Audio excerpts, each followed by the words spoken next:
Finally, the Super Show has come back to my house. Yes, this is the Super Show. Hello, everybody. This is the second Kickstarter I've backed from SRG Universe, following their Super Show brand of game. It's actually the third one overall. In the last one, I basically bought everything that came from one game, the first game and the second one. In this one, I've kind of done the same thing again, just gone all in and bought everything. The box is a lot bigger than the last one was, as you can see. You'll have to forgive my camera, I'm kind of working on a very small stand at the moment, trying to keep my hands free. No doubt it will wobble about all over the place. Right, so I have already opened this. I've been through it just to make sure everything was there. I can say that I'm only missing two things. One of which is a card that everyone, unfortunately, who backed was missing because there was a mistake with the printers. I think it's the card Trustful. The other one is a competitor, which I was told I would get if I asked someone else to back for me. Unfortunately, it hasn't been packed with it, but mistakes do happen. And I have already messaged the SRG Universe guys about it, so I do expect to be receiving it at some point soon. They are very nice guys, they're very, very good with the community. So I'm kind of doing a bit of an unboxing video, as you can see with this one. So if I just open it up like this, I'll just give you a quick peek of what the inside was like as it got to me. As you can see, doesn't look like there's very much there, but this actually is quite a bit. With it being a card game, there's not much. You don't need much space for everything. In the last one, there was a lot of packing peanuts. There wasn't in this one. There wasn't any packing peanuts, but everything was very securely put in. So that's all very good. There wasn't much movement that I could see. I've opened it, been through a lot of the things, and repacked it kind of how it was when it came out, basically. So I know what people. So I know what it was like roughly, but it's fun. So in any case, so what did I get with this one? Well, first of all are the competitor boxes. Now people will notice that there's, in two of the boxes, there's a competitor from each one. Sorry about that. There's been a little bit of a jump cut there. I've just realised I did all that with my flash on, which was not particularly good. Anyway, so to carry on, yeah, so there is a competitor from each box in two of these boxes, these two here. These got competitors from the previous one. Now, this means that I've actually got duplicates of them, which I don't mind. It means spare decks to teach new people how to play the game and such, which is always good. I'll put the light up here, as you can see. The third box is the special one, really, for this, which is the first two all-female competitors. So, yeah, I mean, in it, the boxes are very sturdy construction. The last time, if anyone saw my video, if anyone heard about it, there was some problem with some of the cards being damaged by the glue inside the box. That has been solved, actually, with this one, because in the previous box, you could see a little flap here. That was just kind of set along the back. And it came loose on some of them, damaged some of the cards with the glue on it. What they've actually done in this case is a lot better, because I'll just get this box out here, which is the Rising Sun and Papa Wheelie. First of all, both decks came pre-packed in loose cellophane. Very good, helps obviously stop against the glue going onto it. Let me just take out Papa Wheelie stuff. There we go. But as you can see, what they've done here now is they made the flap go down and across, so it's glued in here and here, so it's not going to come out, and it acts as a nice divider between the two sections. So you've got your little section here for your dice, your grapple dice, and your rule pamphlet, and then the other side for your actual cards. So they solved that problem, which is good. They heard people's complaints about it and they solved it, which is very good. As with the previous Kickstarter, each one, as I said, comes with two competitors. In this one, it's Papa Wheelie and the Rising Sun. I've not opened the decks for the ones with previous guys. I've already opened them. I don't really need to open them again. As I say, I'll probably use them as decks to teach people how to play the game. So in case you haven't seen my other videos or you don't know anything about the game itself, what it is, it's obviously a card game based around wrestling, and the various things in it. So you have various characters in it who are either kind of tongue-in-cheek parodies of existing wrestlers, both from the WWE, WCW, TNA, independent circuits, Ring of Honor, all this kind of stuff, New Japan and everything like that. And then you mix into it like a nice sense of humour as well. And you get this game, which is actually very, very fun to play. It's very, very simple. The cards on here, I do want Manara a lot, I do apologise for that. I'm not very good with from a script. You might be able to see if it'll focus. Not very well. That's probably my... Basically, the cards have these things on here, which you can see are power, there we go, power, technique, agility, strike, submission, and grapple. Each character is different, each one does different thing a different way. So, for instance, in this case, Papa Wheelie's submission is a 10, power 9, strike 8. He's a very physical character on that front. Whereas if you look at the Rising Suns, for instance, see through the cellophane, his power is 5, his submission is also 10, but his grapple is 6, strike of 8, agility of 7, technique of 9. There's always those numbers in it in some way. So you've always got a 10, a 9, an 8, a 6, a 5, and a 7. It just depends what character they are as to what they do. Underneath you'll see their gimmick, which is, in Papa Wheelie's case, when your opponent hits a card, your next turn roll is +2, hits a stop card. The way it works in the actual game is you have 3 individual types of cards. You have leads, follow-ups, and finishes. Every character has 3 individual finishers, because inside those 3 subgroups of cards, there's also strike, which is the one in the middle here, the yellowy green one, strike, submission, and grapple.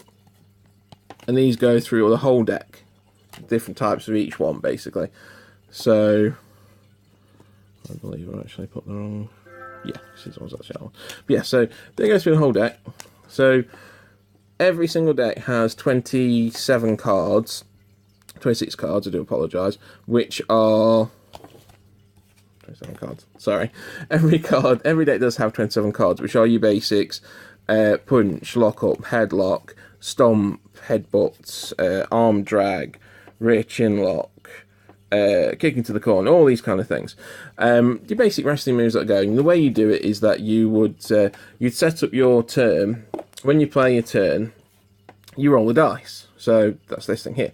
And you see each of these symbols goes back to what it is on the actual character card themselves. So, playing as Papa Wheelie here, you go, my first turn, roll the dice. And that comes up with a T for technique. Now, his is only 5 on that case. Your opponent would also roll the dice with the character they're playing, and they go, oh, that's a submission. So if they were playing as the Rising Sun, that's a 10. That'll mean he gets to go first. Now, you play 1 card per turn, unless card effects say otherwise, but you play the 1 card per turn. Now, the idea is that you can't play a follow-up without a lead. You can't play a finisher without a follow-up. Again, unless there's certain effects on cards which dictate otherwise. Now, if, let's say the Rising Sun, his actual deck, the 1 to 27, as it comes as standard, will be exactly the same as this. They'll have the exact same cards in them. The way you can add a bit of challenge to it, if you want to, is you get promo cards and such in different types where you can mix and match, and then you can set your deck up to run a certain way. Now, in some cases, some people would say, well, this might be buy to win. So you could go out and buy the very rare promo cards, and then you've got a very powerful deck. But in those cases, while that's a half-truth, there is something to it. Even if you have the most powerful cards in your hand, if you can't roll these dice to beat your opponent's one, you aren't going to get to play them. Which adds a random element to it, an unpredictable element to it. Which can be very, very frustrating and very, very good at the same time. But you can, in your hand, you can start with, for instance, a lead, a follow-up, and a finisher right away. And you could roll for your turn, win 3 rolls in a row, plant your finisher, beat your opponent, and that match can be 5 minutes. Or it could be a back and forth match where multiple finishes get used, and you could be playing for like 10-15 minutes. It's really quite clever, because you see, you roll every single turn. So the minute when you've played a card, goes to the next person's turn, you both roll the dice again. Now, add into that, you've obviously got the individual card effects themselves.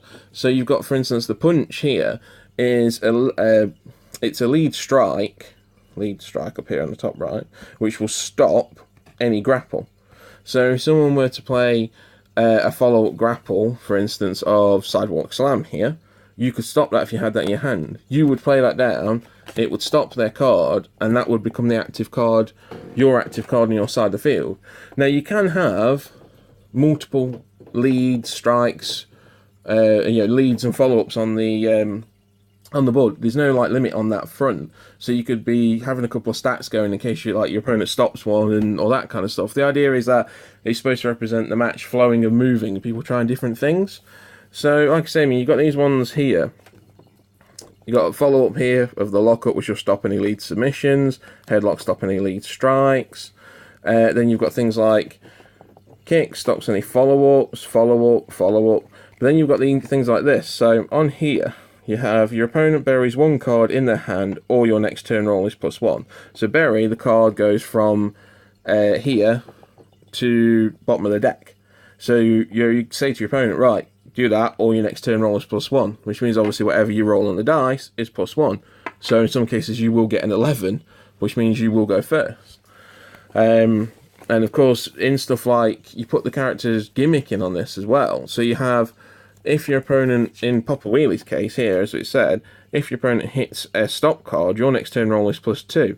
So if your opponent stops your grapple, let's say, we go, I'm stopping it with that, fine, you can do that. That's fine, no problems, my next turn roll is +2. Doesn't always mean you'll get the next turn, though, of course, because if you still roll his technique, which is a 5, you only go up to 7, which is easily beatable by rolling higher than that, obviously. But yeah, the actual cards are very cool. The artwork on them is very, very decent. There is some artwork in this particular set I'm not a fan of, but I'll get to that in a moment. But yeah, so you've got cards here, for instance. This is a head crush. Good old crush, squeezing the head there. Bury 2 cards in any player's discard pile, or look at your opponent's hand. So, again, 2 cards in that case goes from there to the bottom of the deck. I've got to admit, it's been a little bit since I've played my last game of this. I am pretty sure I'm getting the rules right in that one. If not, I'm sure someone will tell me in the comments, if anyone actually watches this. So in this case, you can bury 2 cards in any player's discard pile, or look at your opponent's hand. So it can give you the hand advantage on that front. Then you get cards like this, the headbutt here. And I'm very sorry about the camera, it's basically just doing it on a phone. So, draw 1 card for each other lead card you have in play. You have a few leads coming out in there, you go, bang, then you suddenly got a handful of options for you. So, it's very, very interesting. There is another mechanic, which I can't find at the moment, basically where you take cards, you play it, and it makes you mill cards, essentially, from the top of your opponent's deck, or your deck even, to your graveyard. And then you usually use some other card to follow up on that. So yeah, those cards are generally the same for every deck. They might have slight differences in what they are, so instead of a punch you might have a kick, but they do the same things. I say, you generally get things like promo cards which change that things around. The things that are unique are the finishers. Now the finishers, every character has a strike, a grapple, and a submission, like I said. So in Papa Wheelie's case, for instance, his lead finish is, his finishing strike is the slab, which is +2 to his strike skill. So if you've rolled that this turn, no, I'm getting that wrong actually, but +2 to strike, your opponent randomly buries 2 cards in their hand. Now the way finishes work is you play them down, and as it is with wrestling, you roll a dice. As it is wrestling, roll a dice, of course you don't. As it is with wrestling, your opponent gets a chance to kick out. So basically, you play that card, then you would roll the dice. Now in this case, I rolled technique, so unfortunately that's a 5. Your opponent gets 3 chances to kick out, and they do that by rolling. Same thing. If they get the technique, so the Rising Sun rolls out, he just rolled a strike. So, strike. His strike is 8. Kicks out it on the first go. But you get 3 chances to do that. Now, for every finisher you kick out of, there is a thing called the crowd meter, which I haven't gone into just yet, but I will do a little bit, a couple of minutes. You increase that by 1, and it's very simple mechanic, and basically it makes the next finisher done will be +1. So you could roll, in that case, if he would have rolled technique again, for instance, it would have been a 6 instead of a 5. Again, very, very simply done. As you can see, say on the card here, that will give him +2 to strike. So his striking ability is quite strong. It's at 8. That would have made his 8 a 10. But also your opponent randomly buries 2 cards in their hand. So even if they kick out of it, they've still lost 2 cards from the hand on that one. It's very good. So that's his strike. His grapple is hammer down. +1 to power for each card in your opponent's hand. Draw 1 card. Now, Papa Wheelie's power is already a 9. So for every card in the opponent's hand, you're pushing that up. Now, again, it doesn't mean that you're going to get to use that, however, because, again, if he were to play that and then just roll it, again, for some reason, I keep rolling technique with that dice. Try this one. Strength. I'd roll strength for that one. Strike even, sorry. So that's only an 8. But if you had rolled technique, you could have got a massive thing on that. I mean, if that's a 9, and then let's say they have 4 cards in the hand, there's no way they can beat that and you win. Bear with me.